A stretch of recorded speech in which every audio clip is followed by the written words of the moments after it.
आगे मई राजा जनक जी के घन फूलवरिया की लगलन में उदिए के गाछ।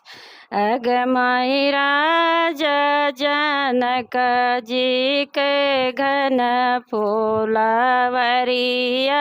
की लगलन में उदिए के गाछ।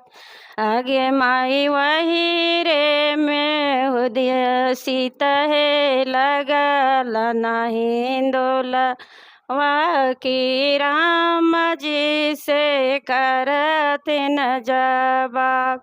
आगे मई वही रे में उदिय सीता लगल हिंदोला वासे राम जी से करथिन जवाब। आगे मई कवने जे है तो राम जी पाप तो हारे कवने तो न मामी तो हार।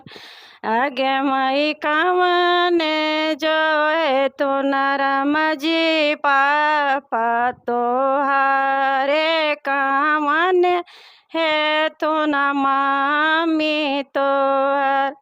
आगे माई कवन जो है तो राम जी घर तो हारे कवन है क देसवे तो हार।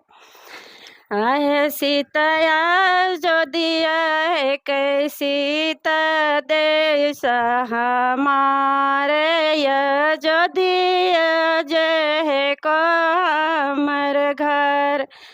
आगे माई दुआरे पे बैठल सीता पापा हमारे दुआरे पर बैठल मम्मी मोर। आगे माई हाथव जोड़िए राम जी कर नमस्ते से खुश हो तो न मम्मी पापा तोहार।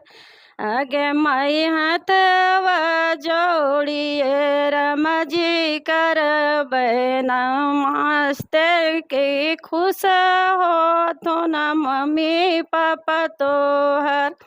आगे माई कवने जो है थुन राम जी माँ भैया तो हारे कवने है थुन भाभी तो हार। आगे माई बाबा अंगनवा में घन फूलवरिया की लगलन में उदिए के गाछ। आगे माई वही रे में उदिय सीता झुकथिन हिंदोलवा देवर जी से करथिन चोबा।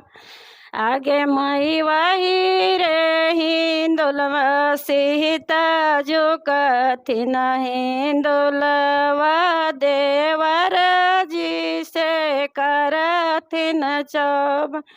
आगे मई कवने जे है को देवर मामी तो हारे कवने है थुन पापा तो हार। आगे माई दुआरी पर बैठल सीता पापा हमारे आंगनवा में बैठल मामी मोर।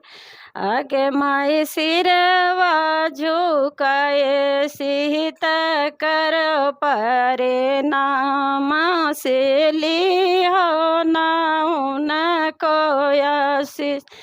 आगे माई जुग जुग जय सीत है लाखो बारिशी तू भोगी या जो दिया के राज। आगे माई जुग जुग जय सीत है लाखो बारिशी हा तू भोगी है जो दिया के राज। आगे माई बाबा अंगनवा में घन फूलवरिया की लगल न में हो दिए के गाछ।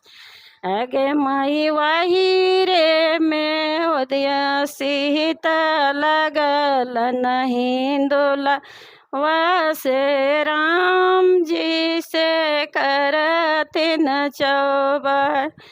आगे माई जुग जुग जिह सीता है लाखों बारिशी।